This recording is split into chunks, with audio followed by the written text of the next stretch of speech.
हमें एक बार फिर से वही सीन दिखा जाता है जहाँ पे हमारी सेर्सिया और उसके साथी वो लोग कहते हैं अब से हम लोग आपको दिखाएंगे कि एब्लम नाइट्स उनकी पावर है क्या। तो जैसे ही कैटापुल्ट लॉन्च हो हम उसको स्लाइस कर देंगे। तो वो सारे जूनियर्स कहते हैं हम इनको स्लाइस कैसे करेंगे, ये पत्थर है। लेकिन तभी उस कैटापुल्ट से एक पत्थर निकलता है। तो हमारी सेर्सिया वो कहती है बस तुम लोग देखते जाओ, और एक साथ काफी ज्यादा पत्थर उस तरफ गिर रहे थे। लेकिन तभी हमारी हीरोइन वो आगे की तरफ बढ़ती है, वो कहती है एग्जैक्टली एम्बलम्स देखो कितने स्लाइस कर सकती हैं, और एक साथ ही तीनों उन पत्थरों पे टूट पड़ती हैं। लेकिन थोड़ी देर बाद ही वो लोग एक एक करके सारे के सारे पत्थरों को बड़े आराम से स्लाइस किए जा रहे थे, और सारे के सारे पत्थर वो ढेर हो रहे थे। लेकिन तब वो सारे अपनी आंखें बंद कर लेते हैं। वो कहते हैं ये हो क्या रहा है, इतनी धूल क्यों है। लेकिन थोड़ी देर बाद उनमें से कोई एक पत्थर भी नहीं बचा था और सबके टुकड़े होकर नीचे गिर चुके थे। तो वो सारे नाइट्स जो वहां पे ट्रेनिंग कर रहे थे वो कहते हैं आखिर हुआ क्या। दूसरी लड़की कहती है क्या तुमने देखा। तो वो पहले वाला कहता है मैं तो एक चीज भी देख नहीं पाया, लेकिन ये स्टोन्स क्या ये सच में ये टुकड़े टुकड़े हो चुके हैं। दूसरा कहता है नो वे, ये तो इम्पॉसिबल है, हमने बस अपनी आंख झपकी और ये हो भी गया। ऐसा लगता है कि ये जैसे कोई आम सा मर्सनरी ग्रुप हो। लेकिन वहां पर वो तीनों बड़े आराम से सारे पत्थरों को तोड़ चुके थे। तो तभी हमारी सेर्सिया उसके बाल भी खुल गए थे। वो लोग कहते हैं सच में ये तो कॉन्टिनेंट का सबसे स्ट्रॉन्गेस्ट नाइट ऑर्डर है। तो हमारी सेर्सिया तो बड़ी खुश थी। लेकिन तब सेर्सिया कहती है ग्रेजुएशन एग्जाम के लिए हमें काउंटन जंगल में जाना होगा, और वहां पर आप सबको मिलकर 100 मॉन्स्टर्स का खात्मा करना होगा। और अगर सारे के सारे मॉन्स्टर आप पर एक साथ हमला करें ना तो आपकी लाइफ खतरे में होगी। इसी वजह से आपको स्टोन कटिंग टेक्निक को जो अभी मैंने आपको दिखाया है उसको मास्टर करना होगा, जिसकी वजह से आप सारे मॉन्स्टर को एलिमिनेट कर सकते हैं। तो क्या आप फाइनल गेट अवे के लिए ट्रेनिंग करने के लिए तैयार हैं, क्योंकि आप अपनी सारी की सारी स्किल्स इस नाइट ऑफ एकेडमी के तौर पर सबको शो कर सकते हैं। तो पहले तो सारे के सारे चुप हो गए थे, लेकिन सेर्सिया की ये सारी की सारी स्किल्स और उसकी स्पीच सुनकर सारी पुरजोश हो गए थे। वो कहते हैं एम्बलम बिल्कुल हम लोग आपसे ट्रेनिंग करने के लिए बहुत ही ज्यादा एक्साइटेड है। और उन सब में केन भी खड़ा था जो कि बहुत ही ज्यादा शौक में था। लेकिन तभी वो सोचता है एम्बलम्स ये इतने भी बुरे नहीं है, मुझे लगता है इनसे सीखना इतना भी बुरा नहीं होगा। और तब थोड़ी देर बाद केन वहां पर सीढ़ियों पे बैठा हुआ था। तो तब हमारा इनोक वो चलता हुआ उसके पास आता है, और बाकी सब लोग ट्रेनिंग कर रहे थे।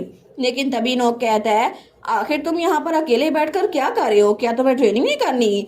तो तब उसकी तरफ देखता है, वो कहता है सीनियर। तो इनोक भी उसके पास ही आके बैठ गया था। वो कहता है क्या तुम मुझे बता सकते हो तुम क्या सोच रहे हो। तो केन कहता है मैं तो बस ऐसे ही इधर उधर की बातें सोच रहा था, क्योंकि ग्रेजुएशन वो जल्दी आने वाली है। तो इनोक कहता है तुम्हें पहले लगा था ना कि सेर्सिया बहुत ज्यादा कूल है ना। तो हमारा केन कहता है नहीं ऐसा बिल्कुल भी नहीं है, मुझे तो नहीं लगा था। तो तभी इनोक कहता है वैसे भी सब सेर्सिया की स्किल्स को देखकर ऐसे शौक होते हैं, लेकिन एक मिनट रुको, देखो सेर्सिया इधर ही आ रही है। जब भी कोई उसके बारे में बात करे ना उसको सिक्स सेंस में महसूस हो जाता है, वो देखो इधर ही आ रही है। लेकिन तभी हमारी सेर्सिया उनके सर पे पहुंच गई थी। वो कहती है ओए इनोक तुमने तो कहा था तुम्हारे कोई दोस्त नहीं है। तो इनोक कहता है मैंने कहा था और सच में मेरे कोई दोस्त नहीं है। तो बेचारा केन वो थोड़ा फ्लस्टर्ड हो गया था। तो हमारी हीरोइन कहती है फिर तुम दोनों इतने क्लोज क्यों लग रहे हो। तो इनोक कहता है नहीं हम लोग क्लोज नहीं है। तो सेर्सिया कहती है क्लोज नहीं हो तो आखिर ऐसे बैठ के गप्पे क्यों मार रहे हो। वो कहता है अच्छा तुम्हें ऐसा लग रहा है, लेकिन मुझे तो नहीं लगता। तो हमारी हीरोइन कहती है तुम्हें लगता है मैं तुम्हारा चेहरा देख के नहीं बता सकती, इस वक्त तुम चाहते हो कि केन को तुम रख लो। तो केन कहता है क्या मुझे। तो हमारी हीरोइन इनोक के बिल्कुल पास आ गई थी। वो कहती है मेरी बात सुनो इनोक, वो मेरे साथ जाएगा। इनोक कहता है क्या बात कर रही हो, वो तो गंदा सा मुंह बनाता है। तो हमारी हीरोइन कहती है फिर सही सही बता दो ना केन तुम्हारे लिए किया है, आखिर उसकी एग्जिस्टेंस तुम्हारे लिए इतनी मैटर क्यों करती है। क्या तुमने पहले ही अपना माइंड बना लिया है, लेकिन चाहे कुछ भी हो जाए केन मेरे साथ चलेगा। तो इनोक कहता है अच्छा तुम्हें ऐसे चेहरा बनाता हुआ देखकर मुझे लगता है कि मुझे उसे अपने साथ रखना चाहिए, कितना इंटरेस्टिंग होगा ना। तो हमारी साइड से तो उस पर कूद ही पड़ी थी। वो कहती है मुझे लगता है तुम्हें बिल्कुल इंटरेस्ट नहीं दिखाना चाहिए। लेकिन बेचारा इनोक वो कहता है छोड़ो मेरी जान। लेकिन तब केन वो कहता है प्लीज मेरे ऊपर फाइट मत करे ना। और तभी वहां पर थोड़ी दूर ही कुछ रिपोर्टर्स खड़े हुए थे। तो इनोक कहता है बस जाने भी दो सेर्सिया। लेकिन तभी वो रिपोर्टर कहते हैं ये तो अच्छा लग रहा है, ऐसा लगता है कि यहाँ पर किसी स्टूडेंट पे जिसका नाम केन है उस पे ये दोनों लड़ रहे हैं, एम्बलम और ग्रे। तो दूसरा कहता है मुझे भी लगता है कि कमांडर ऑफ एम्बलम और एस ऑफ ग्रे ये लोग जरूर इस इंसान पे लड़ रहे हैं, तो ये तो फ्रंट पेज के व्यू के लिए अच्छा रहेगा ना। तो वो उसकी फोटो क्लिक करने लगता है। वो कहता है इससे तो बड़ी मजेदार सी स्टोरी बाहर निकलेगी, अच्छा रहेगा। और तब अगले दिन वो खबर छप चुकी थी। केन जिसको एम्बलम और ग्रे दोनों पसंद करते हैं, उसकी लाइफ वो तो बहुत ज्यादा मुश्किल थी क्योंकि उसको अबंडन कर दिया गया था ऑर्फनेज में और उसको नोबल्स ने सर्वेंट के तौर पर बहुत ज्यादा मारा था। उसको नोबल से नफरत है, लेकिन क्या वो एम्बलम या ग्रे नाइट में से किसी को ज्वाइन करेगा? तो तब ये न्यूज़पेपर पढ़ रहा था केन। वो कहता है अच्छा ये तो बड़ा इंटरेस्टिंग लग रहा है, मेरे बारे में लिखा हुआ है एक कॉमनर जो कि नोबल से नफरत करता है और मुझे एक सर्वेंट होते हुए नोबल्स ने मारा था। वेल आखिर इनको क्या लगता है कि मैं ये देखकर खुश हो जाऊंगा? और तभी वो उस न्यूज़पेपर को डस्टबिन में फेंक देता है। तो तब वो कहता है मुझे आज के आज कमांडर एम्बलम से चीजें क्लियर करनी होंगी कि मैं बिल्कुल भी रॉयल्स के एम्बलम नाइट ऑर्डर को बिल्कुल ज्वाइन नहीं करूंगा। और तब वो अपनी शर्ट पहनने लगता है, लेकिन तब उसकी बॉडी पर बहुत ज्यादा चोटों के निशान थे। तो तब वो सोचता है बिल्कुल, क्योंकि अभी भी मुझे सच में नोबल से बहुत ज्यादा नफरत है। और तब उसे उन न्यूज रिपोर्टर्स पे और बाकी नोबल्स पे बहुत ज्यादा गुस्सा आ रहा था। तो थोड़ी देर बाद हमें कॉन्टिनेंटल एकेडमी की मेन बिल्डिंग दिखाई जाती है। तो तब वो मेन ऑफिस की तरफ जा रहा था, लेकिन तभी एक लड़का उसके पास से गुजरता है और तब उसको देखकर हंसने लग जाता है और उसके पास से गुजर जाता है। तो वो सोचता है कि यार इसको क्या हुआ, लेकिन तब दरवाजा खुला था। तो अंदर से आवाज आती है क्या ये बात ठीक नहीं है, आपको नहीं लगता? तो केन कहता है ऐसा लगता है कि कोई पहले यहाँ पर आया था, मुझे इनके लिए दरवाजा बंद कर देना चाहिए। लेकिन अंदर से आवाज आती है आपको पता भी है वो बास्टर्ड किस काबिल है?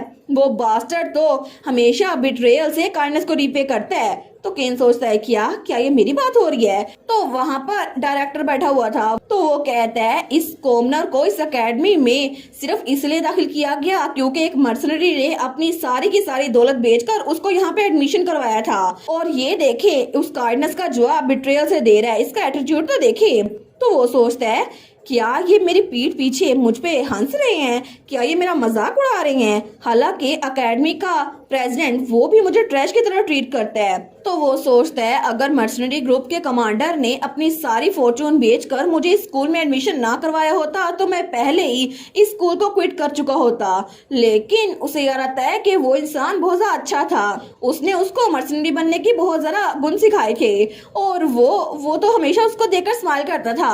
वो सोचता है उन्होंने कहा था कि मैंने कभी भी स्पोर्ट के साथ इतना टैलेंटेड बच्चा नहीं देखा, तुम तो बहुत ज्यादा आसमान की बुलंदियां छुओगे। लेकिन तब वो उदास होते हुए सोचता है कमांडर क्या सच में आपको ऐसा ही लगता था कि मैं इस काबिल हूँ कि मैं एक नाइट बन सकूं? लेकिन अगर आपको पता था कि मुझ में टैलेंट है फिर भी मेरे स्टेटस की वजह से इस दुनिया में मेरा कोई काम नहीं है।